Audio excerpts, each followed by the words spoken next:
जय गुरुदेव। स्वामी शिवोम तीर्थ जी महाराज द्वारा रचित मानस में गुरु तत्व, पृष्ठ संख्या 200 से आगे। उन्होंने राज्य को सभासदों के असंतोष से बचा लिया। दोहा। गुरु विवेक सागर जग जाना, जिन्हीं विश्व कर बदर समाना। मोह कहा तिलक साज सज सोऊ, भय विधि विमुख विमुख सबको। अर्थ। सारा जगत इस बात को जानता है कि गुरु विवेक रूपी सागर हैं। यह जगत बेर के समान उनके हाथ पर रखा है, अर्थात भूत भविष्य तथा वर्तमान में घटित होने वाली घटनाओं से भली भांति परिचित हैं, किंतु वह भी आज मेरा तिलक सजाने में लगे हैं। जब प्रारब्ध विपरीत होता है तो हर कोई विमुख हो जाता है। वास्तव में गुरुदेव भरत जी को सबके सामने अपने आप को निर्दोष सिद्ध करने का अवसर प्रदान करते हैं। जब भरत जी यह कहते हैं, गुरुदेव इस बात को जानते हैं कि माता के कृत्यों का मुझे आभास ही नहीं था तथा न ही इसमें मेरी किसी प्रकार की सहमति थी, फिर भी मुझे राजा बनाने के लिए कह रहे हैं। ठीक है, जब प्रारब्ध विपरीत होता है तो सारा जगत ही विपरीत हो जाता है। यही तो गुरुदेव चाहते थे कि सबके सामने भरत जी को अपनी सफाई देने का अवसर प्राप्त हो। इसलिए क्षण मात्र के लिए वह स्वयं बुरा बनना भी स्वीकार कर लेते हैं। यहाँ गुरु के दो रूप उभर कर सामने आते हैं। एक ओर सामान्य सभासदों को ज्ञान का अधिकारी नहीं मानकर उन्हें भ्रमित करने वाला वक्तव्य, तथा दूसरी ओर कठिनाई में उलझे भरत जी की सहायता करना। चौपाई। मातु सचिव गुरपुर नर नारी, सकल सने बिकल भय भारी। अर्थ। जब भरत जी ने कातर वचन कहे तो उसमें माता, मंत्री, गुरुदेव, नगर के सभी नर नारी सभी उनके प्रति स्नेह के कारण अति दुखी हुए। जब भरत जी ने दुखी होकर यह कहा कि राज्य को ग्रहण कर लेने का अर्थ यही है कि माता की कुमति में मेरी भी सहमति थी, तो राज्य का उत्तरदायित्व वे कैसे स्वीकार कर सकते हैं। परंतु उनके माथे पर कलंक का जो टीका लगना था सो तो लग ही गया। अब तो इसको सहन करने के अतिरिक्त दूसरा मार्ग नहीं। सीताराम जी उन्हें इस विपदा से उबार सकते हैं। उन्हीं की शरण में जाना ही एक मात्र उपाय है। भरत जी के यह हृदय विदारक उद्गार सुनकर सबका उसी प्रकार संशय दूर हो गया, जैसे कोई तंद्राभिभूत मनुष्य जाग जाता है।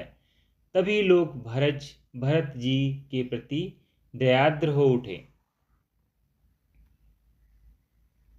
गुरुदेव तो पहले ही एक सुनियोजित योजना अनुसार चल रहे थे, किंतु फिर भी भरत जी की प्रतिक्रिया देखकर वह भी भाव विभोर हो गए।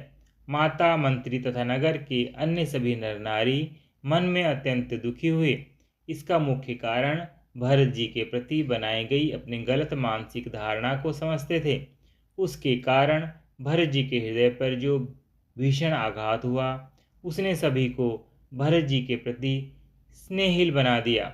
भरत जी के स्वाभाविक व्यवहार ने सबको जगाने में बीज मंत्र का काम किया। दोहा। एही विधि मजनू, भरतु करी गुरु अनुशासन पाई। मातु नहानी जानी, सब डेरा चले लवाई। अर्थ। इस प्रकार भरत जी स्नान कर, गुरु जी की आज्ञा पाकर तथा यह जानकर कि सब माताएं स्नान कर चुकी हैं, डेरा उठा ले चले। अंत में माताएं, गुरुदेव, मंत्री तथा सभी नगरवासी भरत जी के साथ साथ राम जी के पास चले। भरत जी गुरुदेव को अंतरात्मा से जानते थे तथा गुरुदेव के अनुशासन में ही रहने में अपना कल्याण समझते थे। अपने जीवन की प्रत्येक गतिविधि को गुरु अनुशासन में रखना परम कर्तव्य समझते थे। उसी अनुशासन के अधीन ही उन्होंने प्रातः कर्म आदि किए तथा उसी के अधीन राम जी दर्शन करने अपने डेरे से कुटिया की ओर आगे बढ़े। चौपाई। पुरजन परिजन गुरु पितु माता, राम स्वभाव सभी सुखदाता। अर्थ, नगर निवासियों, परिजनों, गुरु, माता पिता सभी को राम जी का स्वभाव सुखदायक है। यहाँ राम को परम ब्रह्म के शुद्ध आनंददायक स्वरूप में प्रस्तुत किया गया है, जो सभी जीवों को चेतना के आलोक द्वारा सुख प्रदान करता है। वही परम ब्रह्म ही गुरुओं में गुरुत्व प्रकाशित करता है, अर्थात वही वास्तव में गुरु है। जितना अधिक अपने अंतर में किसी गुरु में उस प्रकाश पुंज से तादात्म्य होता है, उतना ही उसमें गुरुत्व अधिक उजागर होता है। राम जी को ही अंतर गुरु भी कहा जाता है, क्योंकि वह सब में गुरु रूप में विराजमान है। चौपाई। गुरु ही सुनाव चढ़ाई सुराही, नई नाव सब माथ चढ़ाई। अर्थ, गुरुदेव को सुंदर नाव पर चढ़ाया तथा माताओं को नई नाव पर चढ़ाया। यह ध्यान रहे कि रामचरितमानस ऐतिहासिक किंतु भक्तिपरक आध्यात्मिक ग्रंथ है, जिसमें पात्रों के माध्यम से गुण आध्यात्मिक तत्वों की समालोचना की गई है, प्रभु के प्रति प्रेम को उभारा गया है तथा इस प्रकार जीव का पारमार्थिक मार्गदर्शन किया गया है। यह नाव का अर्थ सामान्य नाव तो है ही, किंतु विशेष अर्थ में जीव का मन ही वह नाव है, जिसमें गुरु तत्व को धारण तथा विराजमान कराया जाता है। यदि मन में गुरु के प्रति भाव होगा, तभी मनुष्य गुरु अनुशासन में रह पाएगा। जन्म जन्मांतर तक मन रूपी एक ही नाव बनी रहती है, किंतु प्रत्येक जन्म में माता नई मिल जाती है। इसलिए माताओं के लिए तुलसीदास जी ने नई नाव का शब्द उपयोग किया है।